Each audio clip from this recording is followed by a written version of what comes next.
Welcome to study with MS. तो आज हम डिस्कस करेंगे जो हमारा हिमाचल प्रदेश सेट का एग्जाम हुआ है आज, यानी 28 अप्रैल 2024 को। इसका जो हमारा फर्स्ट पेपर है, जो सारे पेपर के लिए कॉमन था, चाहे वो हिस्ट्री हो, कॉमर्स हो, इकोनॉमिक्स हो, पॉलिटिकल साइंस हो, हिंदी हो, इन सभी के लिए जो हमारा फर्स्ट पेपर है ये कॉमन था। इसमें जो टोटल 50 क्वेश्चंस पूछे गए थे, ये सभी के लिए सेम थी। बस इसमें जो हमारी सीरीज है वो थी अलग अलग ए बी सी डी, और इसमें जो क्वेश्चंस है वो सिर्फ आगे पीछे थे, बाकी क्वेश्चन इसमें सिमिलर थे, बस आगे पीछे क्वेश्चन दिए गए थे। तो यहाँ पे जो हमारे टोटल 50 क्वेश्चंस है, ये हम डिस्कस करेंगे कि यहाँ पे कितने क्वेश्चंस इसमें से इजी थे, कितने टफ थे, और कितने जो हमारे इसमें, अगर हमारे जो क्वेश्चंस है अगर इसमें हमारे आउट ऑफ 50 20 25 के अराउंड बनते हैं, तो सेकंड पेपर के लिए कितना हेल्पफुल रहेगा, ये सारी चीजें भी हम यहाँ पे देखेंगे। और सबसे मेन बात ये है कि जो हमारे ये टोटल 50 क्वेश्चंस है, इसमें से लगभग 45 प्लस क्वेश्चन, यानी 90 प्लस क्वेश्चन, 90 जो परसेंट क्वेश्चंस है, वो हमारे यूजीसी नेट का जो प्रीवियस ईयर के क्वेश्चन पेपर है वहां से उठाए गए थे। सारे के सारे जो मैक्सिमम क्वेश्चन है वो यूजीसी नेट के प्रीवियस ईयर क्वेश्चन पेपर से डायरेक्ट उठाए गए थे। ऑप्शंस भी सेम थे और क्वेश्चंस भी बिल्कुल सेम थे। तो ये सारी चीजें भी हम यहाँ पे देखेंगे। तो शुरू करते हैं।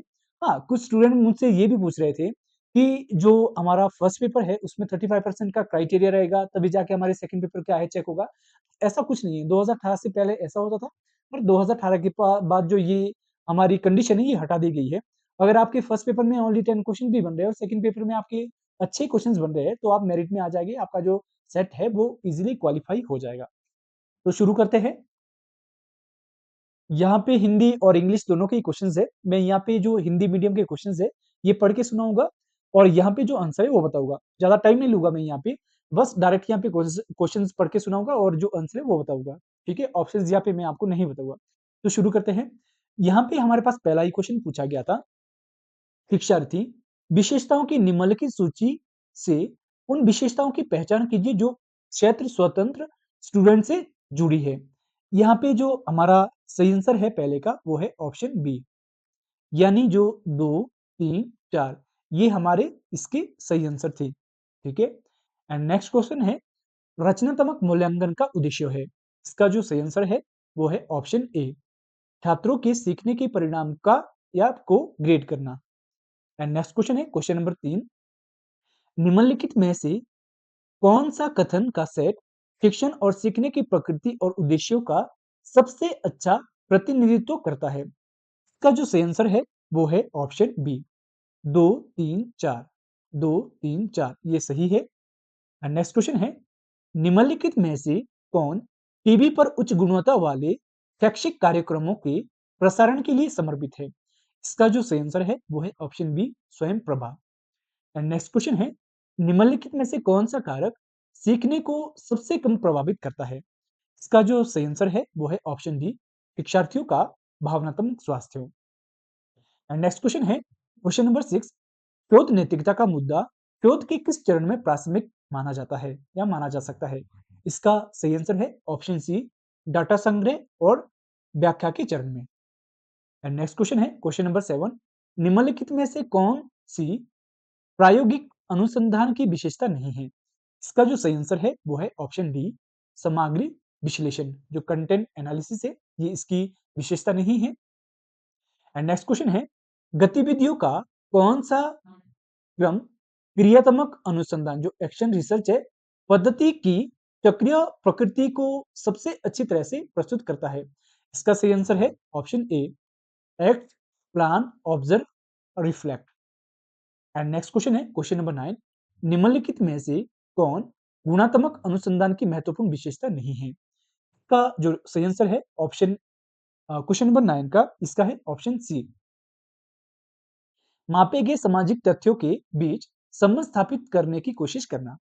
एंड नेक्स्ट क्वेश्चन है क्वेश्चन नंबर 10, यदि कोई शिक्षक किसी नई शिक्षण पद्धति और जैसे फ्लिप क्लासरूम दृष्टिकोण की प्रभावशालीता का परीक्षण करना चाहता है, तो निम्नलिखित में से कौन सी शोध पद्धति से सबसे अच्छी मदद करेगी।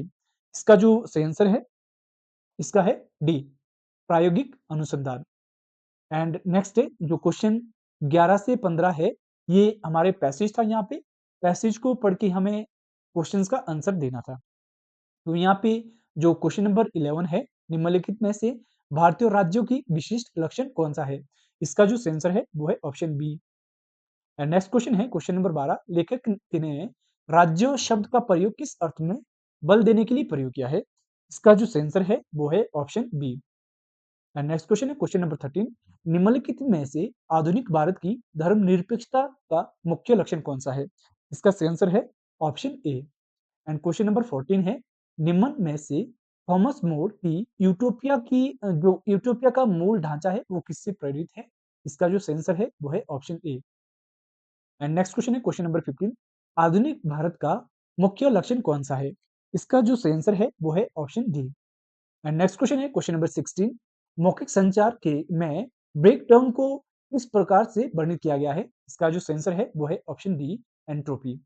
एंड नेक्स्ट क्वेश्चन है, ये हमारा दावा और प्रकरण, मतलब ये जो हमारा था असर्शन एंड रिजर्वेशन था, इसका जो आंसर है क्वेश्चन नंबर 17 का, इसका आंसर है ऑप्शन डी। ठीक है, ए गलत है और आर सही है। एंड नेक्स्ट क्वेश्चन है क्वेश्चन नंबर 18, ये मिलान के लिए पूछा गया था, इसे मैच करना था, इसका जो आंसर है वो है option B. And next question है क्वेश्चन नंबर 19, विभिन्न स्तरों पर काम करने वाले व्यक्तियों के बीच का संचार जिसका कोई प्रत्यक्ष रिपोर्टिंग संबंध नहीं है वो कहलाता है। इसका जो आंसर है वो है ऑप्शन डी। 19 का क्या है? ऑप्शन डी है, डायग्नोकल कम्युनिकेशन। एंड नेक्स्ट क्वेश्चन है क्वेश्चन नंबर 20, किसी कक्षा में मौखिक एवं अशाब्दिक संकेतों को पुनः संदेश में बदलना कहलाता है। इसका जो आंसर है वो है option A, decoding. And next question है, ये हमारा नंबर सीरीज से था, ये मुझे 3 क्वेश्चंस के जो आंसर है वो पता नहीं है। क्वेश्चन नंबर 21, 22 और एक क्वेश्चन नंबर 24, ये 3 क्वेश्चन हैं जिनके आंसर मुझे मालूम नहीं हो पाए। बाकी मैंने अच्छे से सर्च भी किए और जो मुझे भी मालूम थे। सारे के सारे क्वेश्चन के जो आंसर यहाँ पे मैंने मैक्सिमम के क्वेश्चन जो है वो सर्च करके ही आंसर दिए। एंड नेक्स्ट क्वेश्चन है, ये डिकोडिंग से रिलेटेड था, इसका जो सही आंसर आना था वो आना था ऑप्शन नंबर डी। इसमें जो हमारा था, इसमें एक प्लस था और एक माइनस था, इस तरीके से निकलना था। ठीक है, एंड नेक्स्ट क्वेश्चन है, ये यहाँ पे क्वेश्चन नंबर 24, इसका आंसर मुझे पता नहीं है क्वेश्चन नंबर 24 का। अगर किसी को इन 3 क्वेश्चंस का आंसर मालूम हो तो कमेंट जरूर करें। एंड नेक्स्ट क्वेश्चन है, ये 210 छात्रों का एक समूह किसी परीक्षा में उपस्थित हुआ और 1/3 विद्यार्थियों का जो माध्य है वो 60 पाया जाता है और शेष विद्यार्थियों का जो माध्य है वो 70 पाया जाता है। पूरे समूह का जो माध्य क्या होगा? इसका जो सही आंसर है वो है option D, 80। And next question है, ये हमारा सिलोजियम से रिलेटेड था, इसका जो सही आंसर है ये ऑप्शन सी है। और इसका जो बी और सी है ये दोनों ही बन रहे। अब अकॉर्डिंग टू जो हमारा यूजीसी नेट का जो पेपर हुआ था उसमें जो आंसर है वो सी इसका सही है। आप सब देख सकते हैं कि जो सभी संत है वो क्या है? धार्मिक है। जो सारे के सारे संत है ये क्या है? धार्मिक है। अब नेक्स्ट बोल रहा है, कुछ जो ईमानदार व्यक्ति है वो संत है। जो कुछ ईमानदार व्यक्ति है वो क्या संत है? ये ईमानदार व्यक्ति है, ईमानदार। तो ये जो यहाँ पे इस तरीके से बनेगा और दूसरा जो पॉसिबिलिटी है ये रहेगी इसकी, ये इस तरीके से। तो यहाँ पे जो पहली पॉसिबिलिटी है इसमें देखते हैं हम, सभी संत ईमानदार है। जो सारे के सारे संत है वो ईमानदार है। सभी संत ईमानदार है। सभी संत ईमानदार तो नहीं है क्योंकि कुछ संत ही ईमानदार है, पहला गलत है। कुछ संत ईमानदार है, जो कुछ संत है वो ईमानदार है, कुछ संत ईमानदार है, ये बिल्कुल सही लग रहा है। और कुछ ईमानदार व्यक्ति धार्मिक है, कुछ ईमानदार व्यक्ति क्या धार्मिक है, ये भी सही है। यानी जो 2 और 3 है ये सही है, पर इस तरीके का ऑप्शन नहीं है। तो यहाँ पे जो यूजीसी नेट के अकॉर्डिंग है वो ऑप्शन सी सही है। एंड नेक्स्ट क्वेश्चन है क्वेश्चन नंबर 27, निम्नलिखित में से कौन सा प्रमाण वैशेषिक दर्शन द्वारा स्वीकार किया जाता है? इसका सही आंसर है ऑप्शन ए, 1 और 2, प्रत्यक्ष और अनुमान। एंड नेक्स्ट क्वेश्चन है, एक निगमनात्मक तर्क प्रमाणिक है यदि, इसका जो सही आंसर है वो है ऑप्शन डी, यदि इसके सभी जो आधार वाक्य है वो सत्य है और जो निष्कर्ष है ये गलत है। एंड नेक्स्ट क्वेश्चन है क्वेश्चन नंबर 29, इसमें पूछा गया है, जिस तरह से बर्फ के टुकड़े पिघलने से एक गिलास पानी ओवरफ्लो नहीं होता है, उसी तरह से क्या है, समुद्री बर्फ पिघलने से समुद्री पानी का आयतन नहीं बढ़ता। यह किस प्रकार का तर्क है? ये है हमारा सादृश्य मूलक, एनालॉजिकल। एंड नेक्स्ट क्वेश्चन है क्वेश्चन नंबर 30। ध्वनि शाश्वत है क्योंकि यह उत्पन्न होती है। किस प्रकार के हेतुत्वास को संदर्भित करता है? ये इसका जो सेंसर है वो है ऑप्शन बी, विरुद्ध। एंड नेक्स्ट क्वेश्चन है क्वेश्चन नंबर 31। निम्नलिखित में से संक्षेपा का संप्रेक्षाकर NPTEL का उपयोग किसके लिए किया जाता है?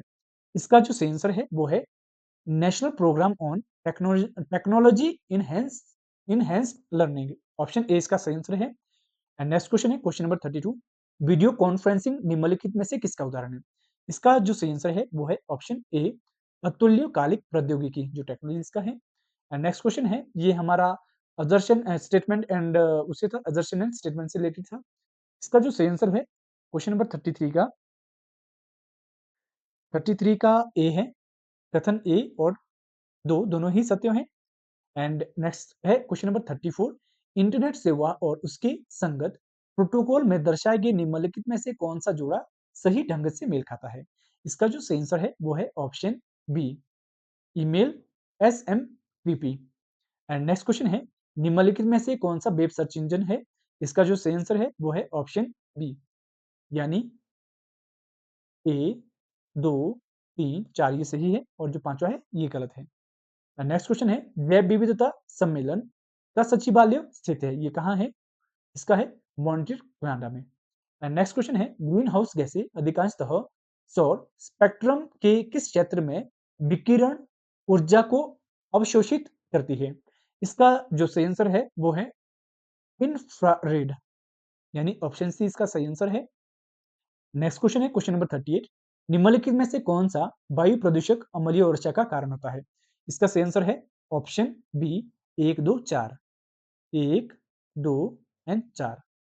नेक्स्ट क्वेश्चन है, वह पदार्थ जो परमाणु ऊर्जा उत्पादन के दौरान नियंत्रित श्रृंखला प्रतिक्रिया के लिए न्यूट्रॉन को धीमा कर देता है, क्या कहलाता है?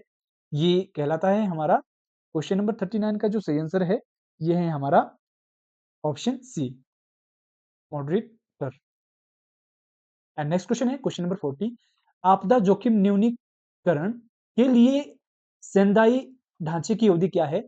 इसका जो सेंसर है वो है ऑप्शन सी, 2015 से 2025। एंड नेक्स्ट क्वेश्चन है, निम्नलिखित में से कौन सी गैर पारंपरिक शिक्षा से संबंधित विशेषता है? इसका जो सही आंसर है क्वेश्चन नंबर 41 का, इसका है ऑप्शन बी, निश्चित पाठ्यक्रम। एंड नेक्स्ट क्वेश्चन है क्वेश्चन नंबर 42। कौन सा शीर्ष निकाय भारत में इंजीनियरिंग शिक्षा का समन्वय और सतत विकास करता है? इसका आंसर है AICTE, ऑप्शन बी इसका आंसर है। Question number 43। किस वर्ष से शिक्षण के लिए न्यूनतम डिग्री योग्यता 4 वर्षीय एकीकृत B.Ed डिग्री होगी? इसका जो सही आंसर है वो है option B, 2030। And next question है क्वेश्चन नंबर 44। भारत में उच्च शिक्षा के लक्ष्य निम्नलिखित में से कौन से है? इसका जो सही आंसर है वो है ऑप्शन सी, ABCDE, ये सही है। बस ये एक अनिवार्य एवं निःशुल्क शिक्षा नहीं है। एंड नेक्स्ट क्वेश्चन है क्वेश्चन नंबर 45। भारत में दूरस्थ शिक्षा के बारे में निम्नलिखित में से कौन सा कथन सही है? इसका जो सही आंसर है क्वेश्चन नंबर 45 का, इसका है ऑप्शन बी, ACD। क्या है? ACD, इसका बी वाला सही नहीं है। नेक्स्ट क्वेश्चन है, नेक्स्ट हमारे जो 46 से लेकर जो 50 तक की क्वेश्चंस है ये डेटा इंटरप्रिटेशन से थे। और ये जो DI है ये 2000 जो हमारा 13 का नेट का पेपर है, नेट का, यहाँ से उठाई गई है। इसमें आप देख सकते हैं क्वेश्चन नंबर जो 46 है इसका जो सही आंसर है 46 का क्या है? इसका है डी। और जो 47 है 47 का ए है। और जो 48 है 48 का सी है। और जो 49 है 49 का जो सही आंसर है वो बी है। और जो क्वेश्चन नंबर 50 है इसका जो सही आंसर है वो है बी। ये हमारे टोटल यहाँ पे 3 क्वेश्चंस थे। और इसमें से अगर आपकी 20 से 25 के अराउंड भी बन रहे हैं, तो भी आपका अच्छा स्कोर है। क्योंकि यहाँ पे लगभग जो 15 से 20 क्वेश्चन है, यही ईज़ी थे। बाकी जो 15 से 20 क्वेश्चन है, ये हमारे मॉडरेट थे और जो यहाँ पे 10 से 15 क्वेश्चन है, ये काफ़ी यहाँ पे डिफ़िकल्ट जो थे, ये 10 से 15 क्वेश्चन। इस तरीके से जो हमारा ये फर्स्ट पेपर था सेट का, ये टोटल 50 क्वेश्चन्स थे यहाँ पे और यहाँ पे जो टोटल 50 क्वेश्चन्स है, मैंने सर्च करके ही यहाँ पे जो आंसर दिए हैं मैक्सिमम सारे के, यहाँ पे बस 3-4 क्वेश्चन ऐसे हो गए जिसके मैंने सर्च करके जो आंसर नहीं दिए हैं और ये जो यहाँ पे 90% क्वेश्चन है, ये यूजीसी नेट के ही पेपर से पूछे गए थे, जो प्रीवियस ईयर के क्वेश्चन पेपर थे। तो इस तरीके से यहाँ पे हमारा पूरा पेपर ये फर्स्ट पेपर का था और इसमें जो 35% का क्राइटेरिया वो नहीं है क्योंकि कुछ जो स्टूडेंट थे वो मुझसे पूछ भी रहे थे अगर हमारे फर्स्ट पेपर में 35% जो मार्क्स है वो नहीं बनते हैं, तो हमारा जो सेकंड पेपर है उसकी भी कोई वैल्यू नहीं है। तो ऐसा नहीं है, 2018 से पहले ये जो क्राइटेरिया है ये था, उसके बाद ये खत्म कर दिया गया है। अगर आपके फर्स्ट पेपर में ओनली 10 क्वेश्चंस भी सही है, तब भी आप मेरिट में आ जाएँगे अगर आपके सेकंड पेपर में अच्छे क्वेश्चंस बन रहे हैं। तो ये था हमारा आज का पेपर। तो आशा करते हैं कि आप सभी को वीडियो अच्छी लगी हो। अगर वीडियो अच्छी लगी हो तो वीडियो को लाइक एंड शेयर ज़रूर करें और जो चैनल है इसको सब्सक्राइब कर लें और जो बेल आइकन है उसको भी प्रेस कर लें जिससे जो अपकमिंग वीडियोज़ है उनकी नोटिफ़िकेशन आप लोगों को टाइम टू टाइम मिलती रहे। तो मिलते हैं नेक्स्ट वीडियो में। Thanks to watch.